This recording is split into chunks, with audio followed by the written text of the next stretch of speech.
Governo de dados. Esta é uma palavra que apareceu agora na nossa indústria. Este é o Cecil Talks e temos connosco Nuno Paes, que é, ora Nuno, tua função... É Data Governance Manager. Data Governance Manager, que é assim um palavrão grande que agora apareceu, não é? Na Cecil.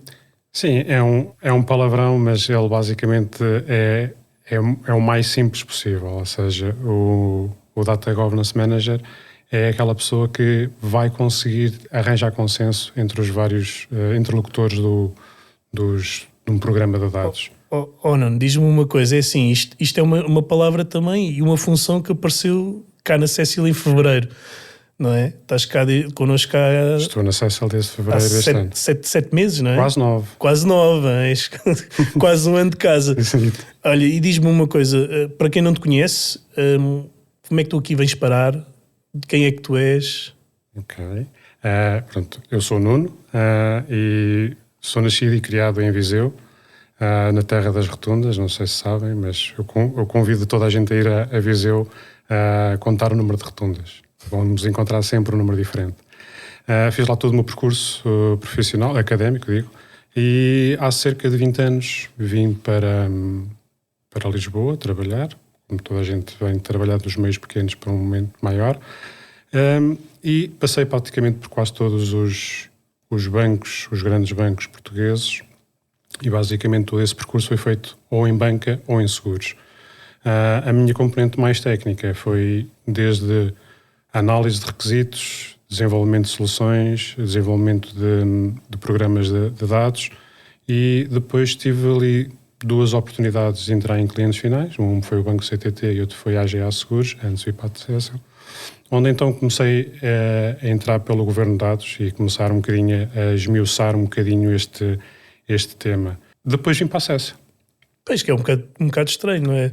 Sais da banca e dos seguros e de repente estás numa industrial. Sim, consigo dizer, e eu uso essas palavras muito frequentemente agora nos últimos meses, que a banca e seguros conseguem ser bem mais cinzentas do que propriamente uma empresa de cimentos, porque tem um formalismo muito grande.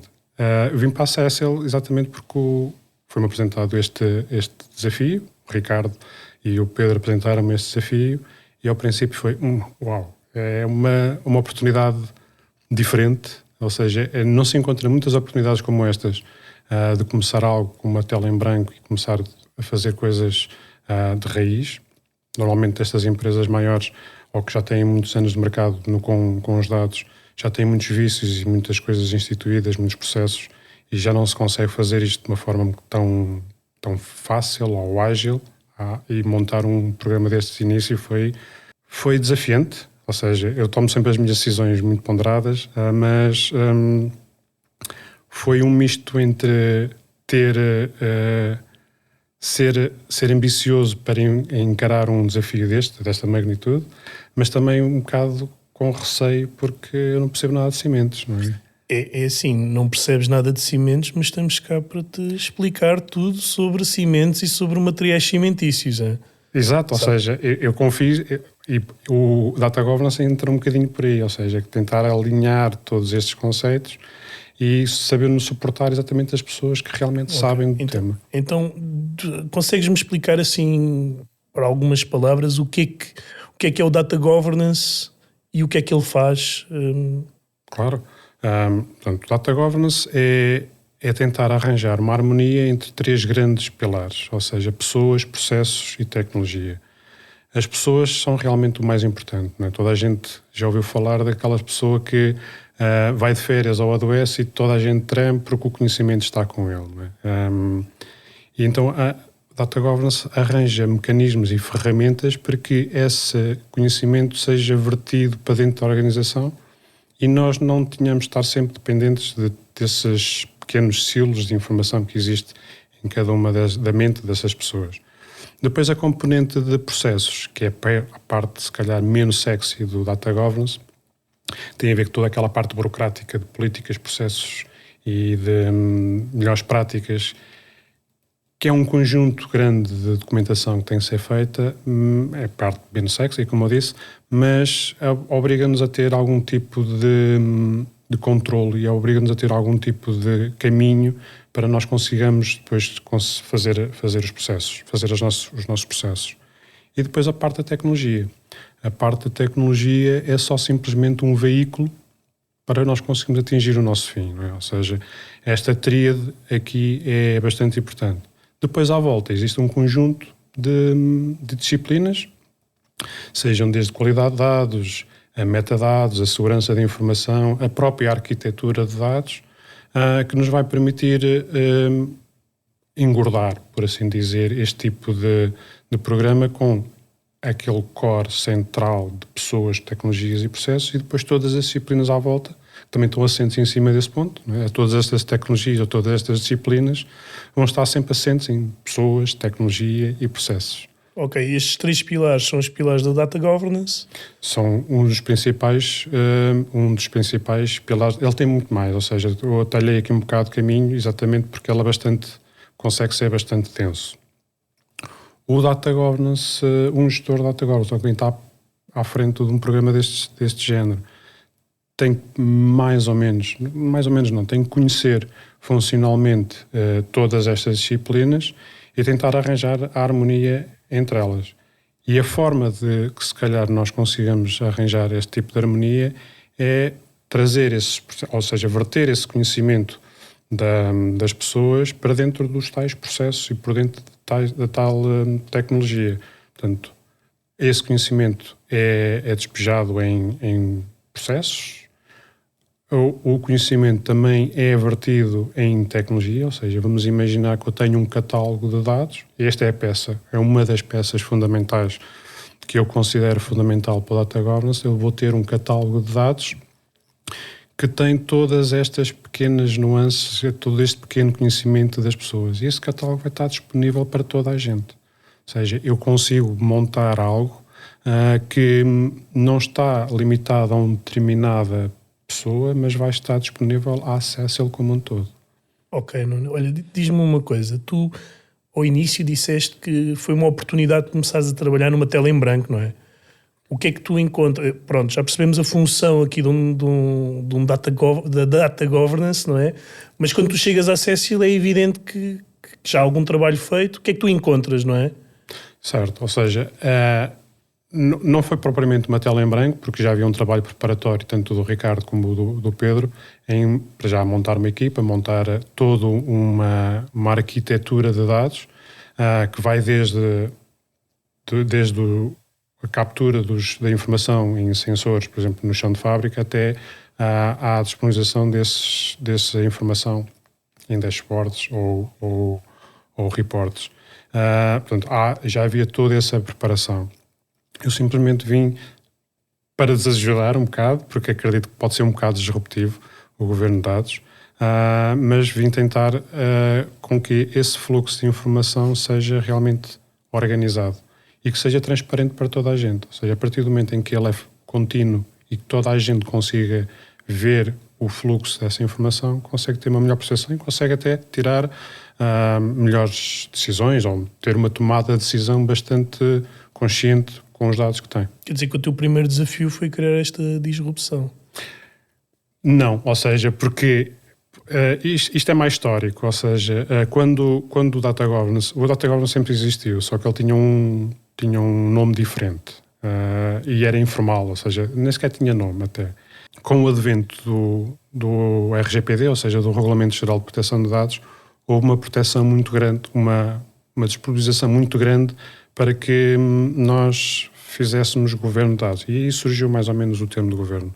Criou uma pressão muito grande nas empresas, porque eles tinham que conhecer exatamente o momento em que esses dados eram capturados, como eles eram transformados e depois como eles podiam ser disponibilizados, seja num dashboard ou num report.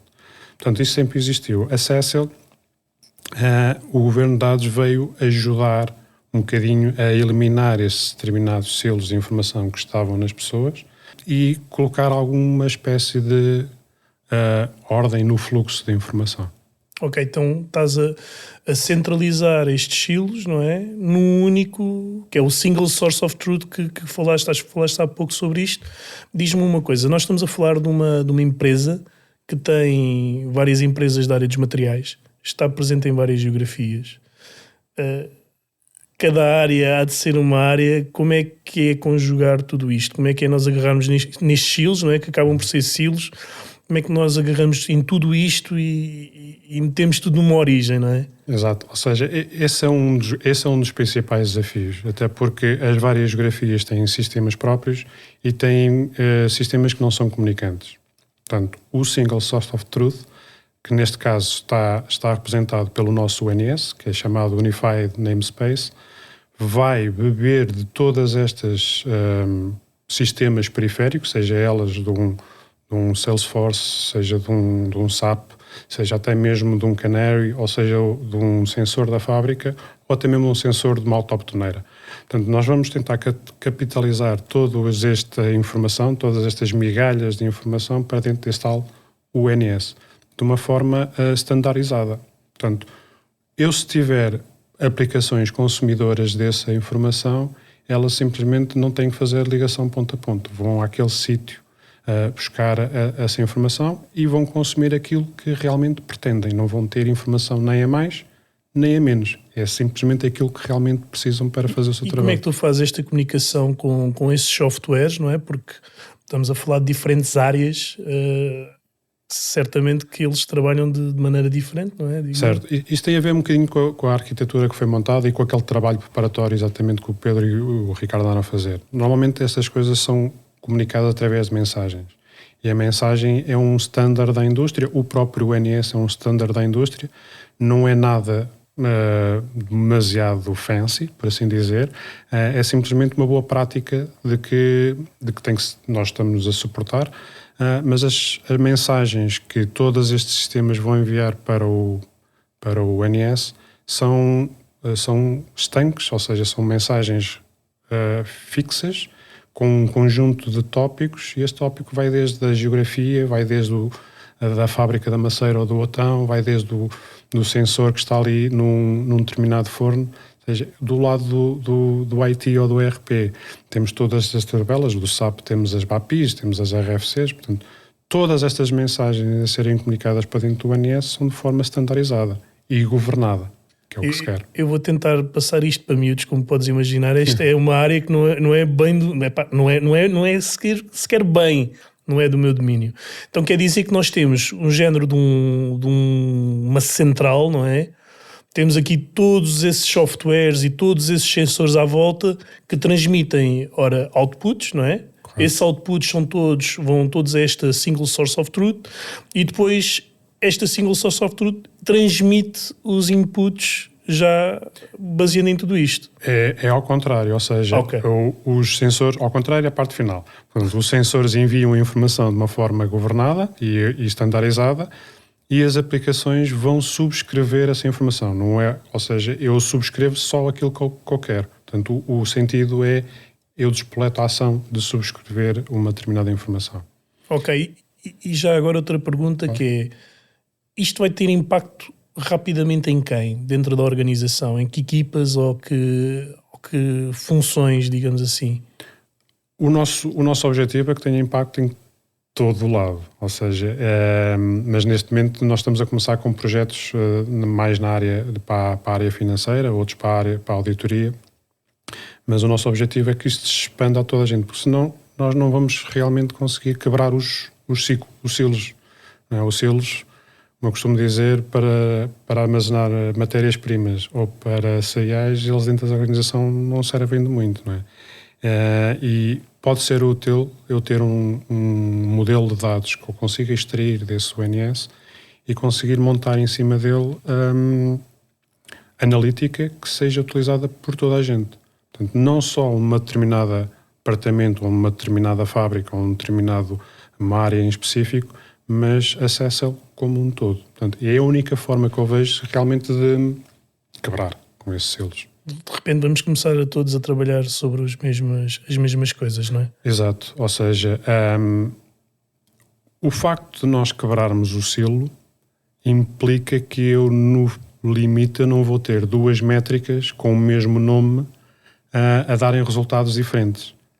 Portanto, e só o facto de eu ter a mesma calculatória para um determinado conjunto de informação permite-me a mim também reutilizá-la. E a partir do momento em que essa calculatória, que essa métrica esteja afinada, esteja curada, esteja organizada, governada e até mesmo aprovada pelos tais owners ou stewards do processo... Tu vais ter que me explicar o que é isso. Tenho todo o gosto. E a partir do momento em que está aprovada pelos owners e stewards, transmite-me uma tranquilidade de saber que a partir daquele momento eu posso utilizá-la com bastante à vontade. E sei que ela não está inquinada por outras coisas. Nós há bocado lá fora estávamos a falar daquela questão de quando estávamos na universidade, não é?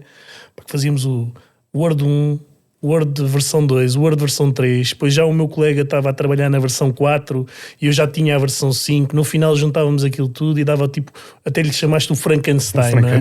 Portanto, nós aqui o objetivo é acabarmos com os Frankensteins, termos aqui a informação toda no mesmo sítio e certamente não fazes isto sozinho.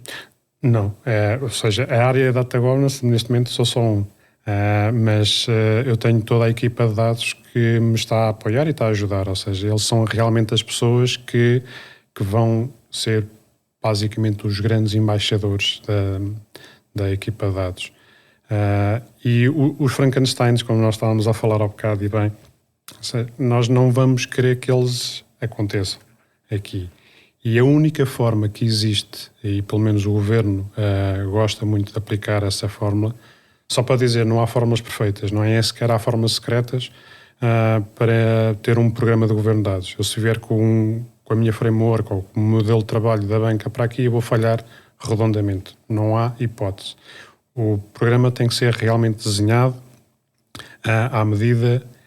É como se fosse um alfaiate que nos vai fazer um fatinho todo bonito e vai ser desenhado para o nosso corpo. É que é a mesma coisa, vai ter que ser desenhado para as necessidades de acesso e para a maturidade que acesso ele tem. Mas depois, como é que nós colocamos? Os tais owners e stewards vão ter acesso a ferramentas que eu considero que são fulcrais neste programa, que têm a ver com um catálogo de dados. Um catálogo de dados não é nada mais, nada menos de que pegarem todos esses conhecimentos das pessoas que estão dispersas pela companhia, pegarem todos esses dados que estão dispersos pela companhia e criar-lhes uma camada semântica por cima. Essa camada semântica vai ter não só o sítio onde os dados estão, porque é importante saber de onde é que eles vêm, vai ter também o ativo técnico e como é que ele está representado nas nossas bases de dados, nas nossas tabelas, nas nossas colunas, que nós chamamos de dicionário, e depois também um glossário, que é a parte mais desafiante do catálogo, que é como é que nós nos exprimimos. Qual é o meu vocabulário que eu tenho que usar para ir, por exemplo, fazer uma discovery a uma determinada área? Como é que nós vamos falar? Como é que a área também, que fala muito em negócio, consegue ter a percepção de que dados existem? Portanto, o catálogo é muito útil para diminuir o fosso entre aquilo que é a linguagem técnica e os bits e bytes e as tabelas e colunas, e a linguagem funcional que tem um bocadinho mais, que é um pouco mais musculada, mas que tem todo o valor e nós conseguimos diminuir o fosso com esse catálogo. E tu usaste aqui duas expressões que eu quero que tu expliques, claro. Porque também para quem nos está a ouvir e a ver, não é? Também fiquei um bocadinho a conhecer estas duas novas expressões que entraram aqui no nosso vocabulário, que é um steward, não é? E o que é um data owner. Correto. Que a segunda é mais explícita até pelo nome, mas a primeira então... Certo, ou seja, um data owner é normalmente um gestor sénior que tem como responsabilidade e autoridade sobre os dados dentro de uma determinada área ou de um determinado departamento. Portanto, ele conhece a fundo o negócio, que dentro da sua área, mas tem autoridade para conseguir, autoridade e visão para conseguir delinear estratégias de dados para acessibilidade, de segurança, de até própria qualidade de dados. Os stewards são normalmente perfis um pouco mais operacionais, conhecem a fundo o negócio também, mas tratam um bocadinho mais da supervisão e da aplicação dessas próprias regras no terreno. Portanto, enquanto que um data owner vai dizer nós não podemos ter mais do que 1000 não conformidades em qualidade de dados, os data stewards vão provavelmente aplicar essa regra e definir qual é a regra que nos vai permitir medir esse tipo de não conformidades. E estas pessoas trabalham junto das operações e dos departamentos? Essas pessoas vão trabalhar todas elas juntas. Não fazem parte dos departamentos?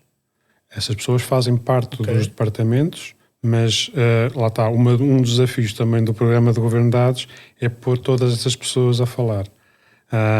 Para isso, nós vamos criar grupos de trabalho, e lá está, mais uma vez, o catálogo, como eu estava a falar há bocado, é muito importante.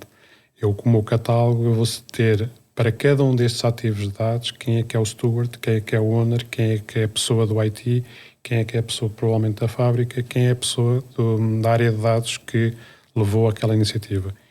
E eu tendo esse catálogo, eu facilmente consigo encontrar e mobilizar e instanciar um grupo de trabalho que me consiga atacar um determinado problema.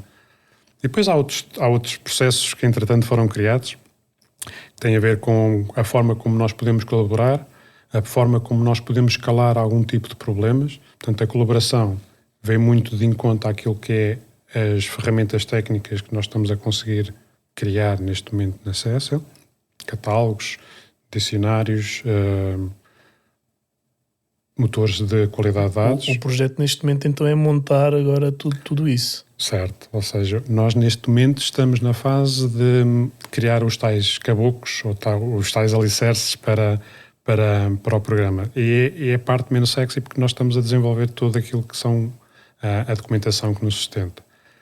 O objetivo é passar dessa parte e entrar mesmo na operacionalização. Só para dar um exemplo, nós estamos a finalizar agora a forma de como é que os domínios de dados, os grandes domínios de dados, vão estar dispersos pela CESL.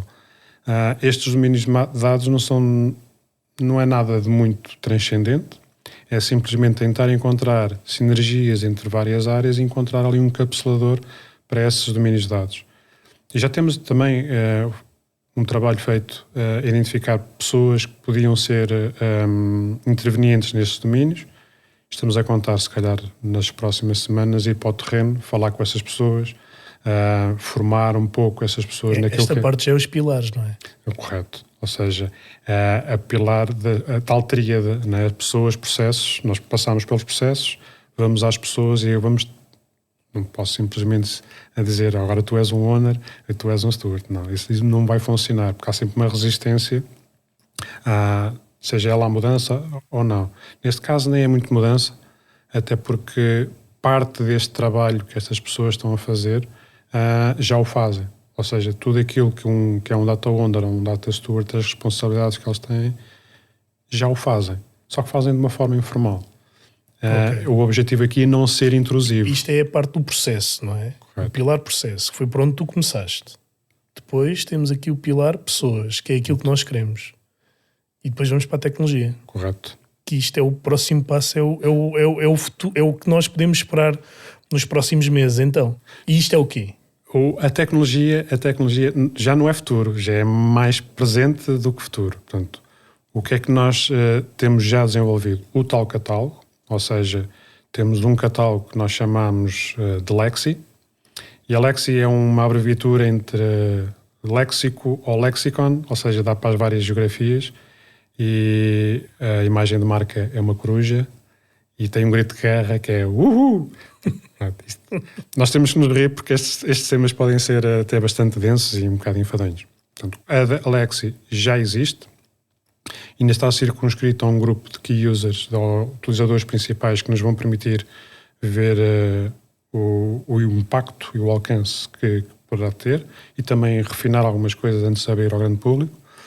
Fizemos também um motor de qualidade de dados ainda um pouco rudimentar, mas para nos ajudar a a ter maior qualidade dentro da própria equipa de data. E estamos a falar de qualidade do género. Todos os entregáveis estão de acordo com convenções de nomes, ou seja, as tabelas têm que ter uma determinada nomenclatura, as colunas têm que ter uma determinada nomenclatura, todos os ativos de dados têm que ter uma descrição funcional para que eu ou alguém do negócio consiga ler. E estes gatos, por assim dizer, estão a saltar na Lexi. O objetivo, e esta é uma coisa que está para breve, porque nós já fizemos uma prova de conceito, é alargar esta tal aplicação, que nós chamamos de Shield. Não tem nada a ver com os filmes da Marvel, mas é basicamente um escudo, não é? Onde nós nos podemos suportar e saber que a partir dali está tudo bem. Isto vocês têm que lançar um dicionário em papel, que é para nós começarmos a ler estas definições todas. Não são muitas, ou seja, elas agora são algumas, mas elas não são muitas. A Shield está em inglês também, é para ser usada para todas as geografias.